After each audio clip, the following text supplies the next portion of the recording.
मेरा सवाल आपसे है, अभिजीत दीपके को मार पड़ी, प्रकाश राज को मार पड़ी, किसान के नेताओं को मार पड़ी, किसी को नहीं। मार कौन खाता है? पता है। आप गवर्नमेंट को ऐसे मत समझो कि वहाँ कोई अनपढ़ नेता बैठ गया, लेकिन फिलहाल जंतर मंतर में पूरी तरह खिचड़ी पक चुकी है। ज्यादातर प्रोटेस्ट लगभग अनसक्सेसफुल ही रहे, लेकिन उसके बाद क्या होगा इसका जवाब भी उन प्रोटेस्टर्स के पास होना चाहिए। अगर बीजेपी सरकार चाहे तो धर्मेंद्र प्रधान का इस्तीफा एक दिन में हो सकता है, और मुझे लगता है कभी ना कभी उनका इस्तीफा होगा भी, 6 महीने बाद हो या साल भर बाद हो। लेकिन आपके पास एक भी ऐसा कारण नहीं है जिससे आप उन्हें मजबूर कर दो कि वो आपकी बात माने। लेकिन गवर्नमेंट को सब कुछ पता है। गवर्नमेंट के पास 100 कारण होते हैं प्रोटेस्ट को हटाने के, लोगों को पकड़ने के, लाठीचार्ज करने के। लेकिन जंतर मंतर पर इतना बड़ा प्रोटेस्ट हुआ, लाठीचार्ज हुई, कई सारे स्टूडेंट का सर से खून निकलने लग गए, सोनम वांगचुक की तबियत भी बिगड़ गई, और गवर्नमेंट भाई साहब बात करने के लिए रेडी नहीं है, एक डायलॉग तक नहीं कर रही, और मुझे नहीं लगता कि वो करेंगे भी। बहुत रेयर चांस है कि वो करेंगे। क्यों पता है? आप गवर्नमेंट को ऐसे मत समझो कि वहाँ कोई अनपढ़ नेता बैठ गया है। भाई इनके पास बहुत तगड़ी तगड़ी टीमें होती है, एनालिटिक्स होते हैं, प्लानर्स होते हैं,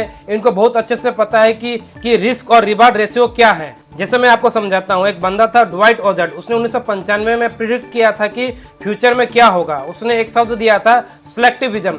सिलेक्टिव विजन क्या होता है मैं आपको समझाता हूँ। सोनम वांगचुक की जो रील्स और पोस्ट आ रही है उन पर 20 मिलियन 30 मिलियन व्यूज आ रहे हैं, लेकिन ये लोग है कहाँ? ये लोग वहां जाकर प्रोटेस्ट क्यों नहीं कर पा रहे हैं? क्योंकि ये लोग अपने फोन से लाइक कमेंट और शेयर करके वही फीलिंग ले लेते हैं कि भाई मैं भी तो सोनम वांगचुक के साथ हूँ, मैं भी तो हंगर स्ट्राइक का हिस्सा हूँ, और घर बैठ के ऐसे फीलिंग लेने को ही सिलेक्टिविज्म कहते हैं। हमारी मॉडर्न लाइफस्टाइल ने इंसान का कंफर्ट जोन बहुत बढ़ा दिया है। इंसान अपना बेड, अपना फोन छोड़ने को तैयार नहीं है, वहीं बैठकर एक्टिविजन कर रहा है, और वही फोन आज इंसानी तकलीफ की वैल्यू भी कम कर चुका है। आज फोन उठाओ, गाजा का वायलेंस, इजराइल ईरान का लड़ाई, मर्डर, रेप, हर तरह की वीडियो ट्विटर पर दिख जाती है। तो उनके सामने अगर एक इंसान भूखा भी बैठा है तो उसकी वैल्यू लोगों के दिमाग में नहीं बनती, जैसे 90s में बनती थी। उस समय एक इंसान का भूखा बैठना पूरे देश को हिला देता था, और गवर्नमेंट को, उनके एनालिटिक्स को ये बात बहुत अच्छे से पता है कि उनके हिसाब से रिस्क कम और रिवार्ड ज्यादा है। लेकिन कैसे, ये बात मैं आपको समझाता हूँ। यहाँ एक बात गवर्नमेंट को बहुत अच्छे से पता है, यहाँ सोनम वांगचुक खुद गिव अप कर देंगे,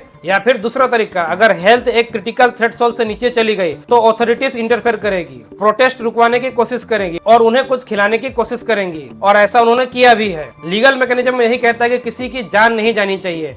दोनों ही केस में सोशल मीडिया वाला प्रोटेस्ट धीरे धीरे खत्म हो जाएगा। अगली बार अगर सोनम वांगचुक किसी और मुद्दे पर हंगर स्ट्राइक करेंगे तो पब्लिक पहले से ही बोर हो चुकी होगी, फिर उतना असर नहीं होगा। लेकिन सोचिए, क्या किसी भूख हड़ताल पर बैठे इंसान की बातों को पूरी तरह इग्नोर करना, उससे एक बार भी डायलॉग ना करना, कहीं ना कहीं वही मानसिकता तो नहीं जो अंग्रेजों के समय देखने को मिलती थी, जब क्रांतिकारियों को जेल में जबरदस्ती पाइप डालकर दूध पिलाया जाता था, जब वो जेल के अंदर अनशन करते थे। सामने वाला का आंदोलन सही है या गलत, ये अलग बात है, लेकिन गवर्नमेंट को कम से कम डायलॉग तो करनी चाहिए, क्योंकि सिलेक्टिविज्म की भी एक एक्सपायरी डेट होती है। किसी को इतना मत डराओ कि उसका डर ही खत्म हो जाए। जब लोगों का थ्रेशोल्ड टूटता है तब ऊपर बैठकर खुद को भगवान समझने वालों के लिए भी हालत मुश्किल हो जाते हैं। अब दूसरी बात, राहुल गांधी इस प्रोटेस्ट में खुलकर क्यों नहीं आए? अब तक जंतर मंतर में आकर उन्होंने मुंह क्यों नहीं खोला? क्योंकि वो हमारे देश के सबसे बड़े विपक्ष के नेताओं में से एक है, उन्हें प्रोटेस्ट के रूल रेगुलेशन अच्छे से पता है। लेकिन फिलहाल जंतर मंतर में पूरी तरह खिचड़ी पक चुकी है। कौन किस मुद्दे पर बात कर रहा है किसी को खुद नहीं पता। तीसरी बात, जंतर मंतर में आज तक जितने भी प्रोटेस्ट हुए हैं, मैं सिर्फ जंतर मंतर की बात कर रहा हूँ, उनमें से बहुत कम ऐसे हैं जिनका कोई बहुत बड़ा इम्पैक्टफुल और पॉजिटिव रिजल्ट मैं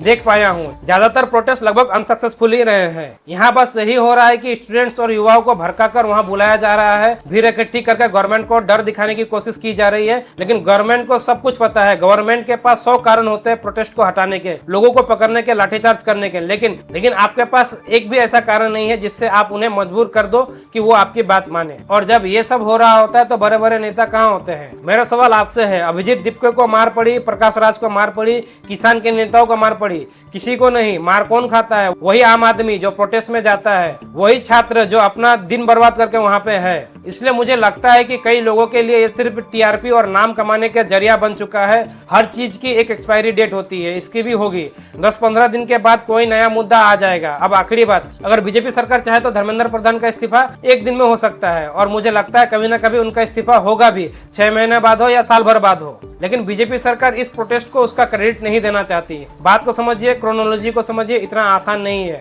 और जो लोग वहाँ प्रोटेस्ट कर रहे हैं उनमें मुझे एक भी ऐसा इंसान नहीं दिखा जो ये बात बता रहा हो कि धर्मेंद्र प्रधान के इस्तीफा के बाद क्या होगा, नया सिस्टम कैसे बनेगा, कमेटी कैसे बनेगी, पेपर लीक ना हो इसलिए कितने लेयर की सिक्योरिटी होगी, पेपर लीक रोकने के लिए क्या क्या ब्लूप्रिंट होगा। किसी के पास कोई सॉल्यूशन नहीं है, सबके पास सिर्फ एक ही मांग है, धर्मेंद्र प्रधान का इस्तीफा। इसलिए मैं प्रोटेस्ट का ऑफिशियली समर्थन नहीं करता, क्योंकि सिर्फ इस्तीफा मांगने से सिस्टम नहीं बदलता। लेकिन उसके बाद क्या होगा इसका जवाब भी उन प्रोटेस्टर्स के पास होना चाहिए जो वहाँ पे किसी के पास नहीं है। दोस्तों, हो सके तो इस वीडियो में लाइक कर दे, कमेंट कर दे और शेयर भी कर दे। जय हिंद।